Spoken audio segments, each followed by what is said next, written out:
Hey guys, this is Jong over here, and welcome back to another analysis video. In this video, I'll be analyzing the match between AXZ and RC BO3 second half. For those of you who watched it live, we know that in this game, AXZ must make a free escape in order to bring the game to BO4, and they managed to pull it off with the help of Cipher Rush. Considering how well the RC's Hunter started off the match, the fact that this game ended in a free escape was pretty shocking to say the least. In this match, I'll analyze what happened and how did it turn to a free escape from a microscopic and a macroscopic perspective. For those of you who haven't watched it live, I'll include a link in the description down below with the timestamp so you can watch it without hearing me analyze. Without further ado, let's get into the analysis video. Alright, so at this point of time, the prisoner went down, and over here, we can see that only 260%, 175% Cipher, and things are looking not too good for the survivors who needed a free escape. Because as mentioned at the English stream, in a double decoder team comp, the prisoner is the one target you do not want to get chased first. If it's a mechanic, it's still acceptable because she can still decode with her bot at a chair, but as a prisoner, he cannot do anything on the chair and is a huge halter to decoding speed. So right now we can see that this is going to be a double rescue because Barmaid is the only one with Tide Turner. Ford opts for the stun but got blocked by the statue, Mechanic gonna get stuffed, and the Ford is gonna pull off the prisoner and go for the stun again, but Excitement is gonna into play over here.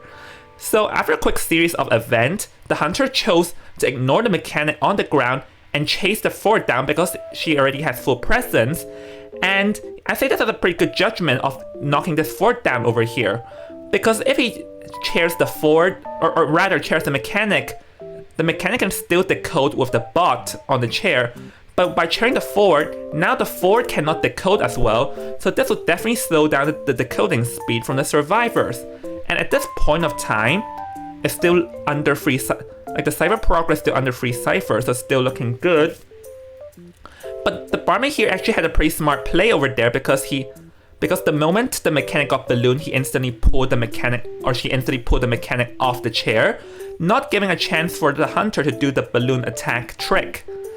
So now the Ford is gonna go down for a second time, but we can see there's still free Ciphers, and the Cipher progress between the Ford's first chair and the second chair was not that much, and there's still near 2 whole Ciphers remaining in the Ford's second chair, so in theory, this is still looking very bad for the survivors. As I mentioned, they needed a free escape. So yeah, we can see that over here, the Barmaid is going to come and rescue, but actually the Hunter did make some errors over here because, as you can see over here, the Hunter already got the Barmaid to half health, but for some reason, like I'm gonna slow it in slow motion.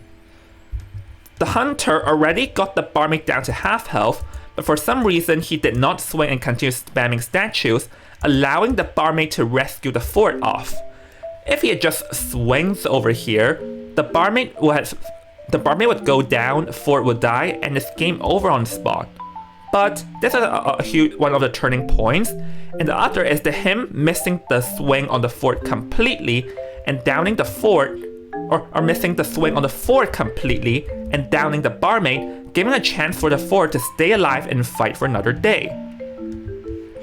But at this point of time, the last Cipher has only just been started decoding, so in theory, things are still looking promising for the Hunter, considering that he only needs a tie.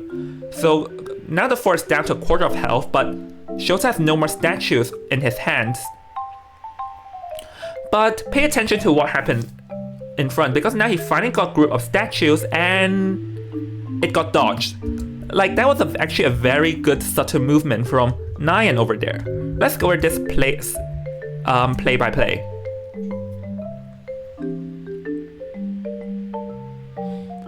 So here, around here, he placed a group of statues over here to try and knock the Ford down. But the Ford noticed the statues and instantly ran backwards behind the corner to dodge that one group of statue over there. And that's a very subtle but very good movement over there, accurately dodging that statue, allowing him to stay alive because now the Barmaid self-healed and the barmaid is going to come back to body block, and now the barmaid did the block. The hunter is going to continue to chase the fort down, and Cipher is already enough.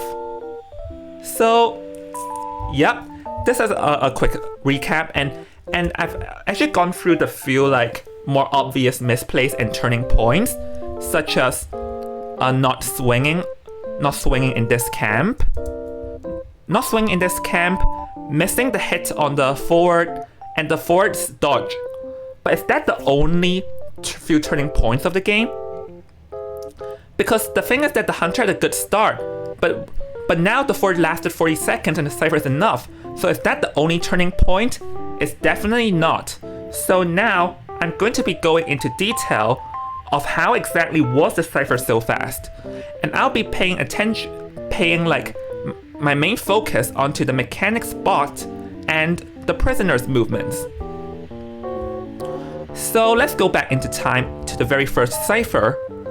As the first Cipher being decoded by the mechanic spot is the one near the corner house, which is the fastest. So just keep that in mind. Then, over here, after the prisoner ran away at this point of time, the prisoner darted towards the 2-pallet Cipher. Let's see. Yeah, in front, as you can see. The 2-pallet Cipher over here, and that is the fort's first Cipher. I believe that we'll have a better frame in a second. Yep, prisoner is decoding the 2-pallet Cipher, and we can see that he already made a connection at this point of time. So over here, as we remember, mechanic bot is near corner house, and the prisoner made a connection and was decoding the 2-pallet Cipher. But after that, the prisoner ran towards the Cipher at the Cipher alley, or near the Cipher alley over here. So that is the 4th Cipher, which is the prisoner went to the Cipher alley and started a new Cipher while using the connection to complete the fort's OG Cipher, while the mechanic spot will be finishing up her first Cipher.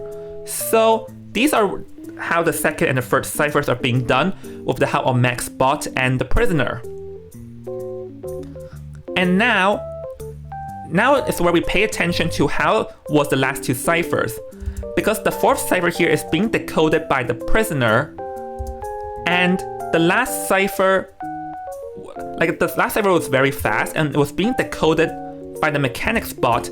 As we can see at this frame over here, the mechanic spot is making her way towards the corner house.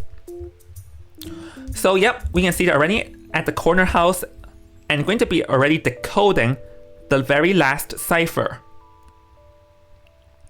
So actually we can see that over here, the last Cipher speed was actually insanely fast, and like how that happened, like how exactly that happened was because, as we recall, mechanic spot has a 15% decoding buff, and also the prisoner used his connection to like transmit 48% of progress to the mechanic spot.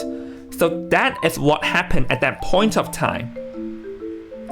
Is that when the mechanic spot first started decoding, the Cipher was far from enough, because the Cipher was still not enough, but the prisoner made use a transmission onto the mechanic's last Cipher, which allowed the mechanic bot to decode at an insane amount of speed over here.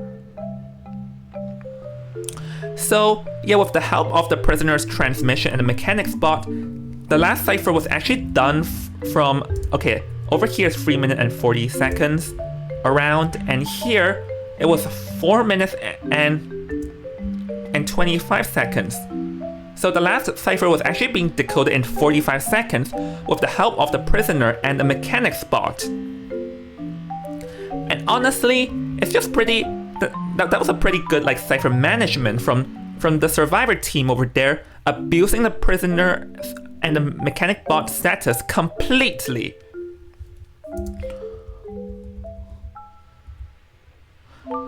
So, yep. So I think like now that we actually got into how exactly did they decode that fast with the help of the mechanic's bot and the prisoner's electro charge. So actually, let's get into one of the major turning points of this game that I believe has not been analyzed that much. And let's go back into time. So as I said, so actually like there are a couple of turning points or missed opportunities, but I believe that this one is the first one over here. So the hunter stuffed the mechanic, Ford pulls off the rescue, Ford goes for a stun, he excitements and hits the Ford and switches to the Ford. I believe this was actually the first turning point. Like a couple of misplays and turning points led to this being free escaped, but I believe switching chairs to Ford over here is the first one because it actually released the prisoner back to the outside field and and we saw how it ended, like releasing the prisoner backfired onto him because the prisoner completed the Ford cipher, and also with the help of the electro charge, with his fast decoding speed electro charge, he also completed the mechanic bot cipher too. So actually let's pause, go back to the moment the hunter uses excitement. Because at this point of time, there was a gap between him and the prisoner, which I'm not gonna lie. But the thing is that the hunter was already at full presence at this point of time. So even the prisoner still had electro charge and free 9 to work with, I believe the hunter could still have downed the prisoner in a reasonable amount of time. And had he just continued to chase the prisoner over here, then the mechanic is still on the ground with only around half a bot remaining. The Ford only has a quarter of football remaining and has a very slow decoding speed. So this actually is the decoding speed of the outside field will still be severely limited, not to count that it will be prisoner's second chair. So yeah, I actually think that here, like actually reviewing, I think switching targets to the prisoner is not, or switching targets to the Ford is not the choice that I would have personally done over here. But as I mentioned, this is not the only reason how he got free escaped, because he missed an opportunity and the survivors managed his ciphers pretty well. But as I said, I feel like this point when he swapped to the Ford is the first step that led to the series of events. And finally, another thing that I'm going to analyze here, and the reason why I got free escaped, is because of the hunter's ability choices. Because the hunter brought insolence and excitement to battle, meaning that he has no trump card to swap to blank endgame, and he also has no blank or teleport the entire game. And also the insolence just did not work out for the hunter this game at all. Because had he brought blank or trump card, he could have already downed the Ford at the graveyard over here. So yeah, actually looking it back, this Cipher Rush and free escaping game, like first of all, Cipher Rushing definitely played a factor, but also other things played a factor, from the hunter's ability and personal choices, hunter's missed opportunity, hunter's decisions. It's just like a lot of things adding together that resulted in this Cipher Rush, and the hunter definitely could have handled that better, but we really have to applaud AXZ Survivor from how well they managed their ciphers and that forced dodge. Anyways, this wraps up the end of this video, and hopefully you guys enjoyed this analysis video, and if you did, please leave a like and comment, and if you guys enjoyed these videos, I'll continue to make more for you guys. Anyways, this is Jong over here, and I'll see y'all soon. Bye!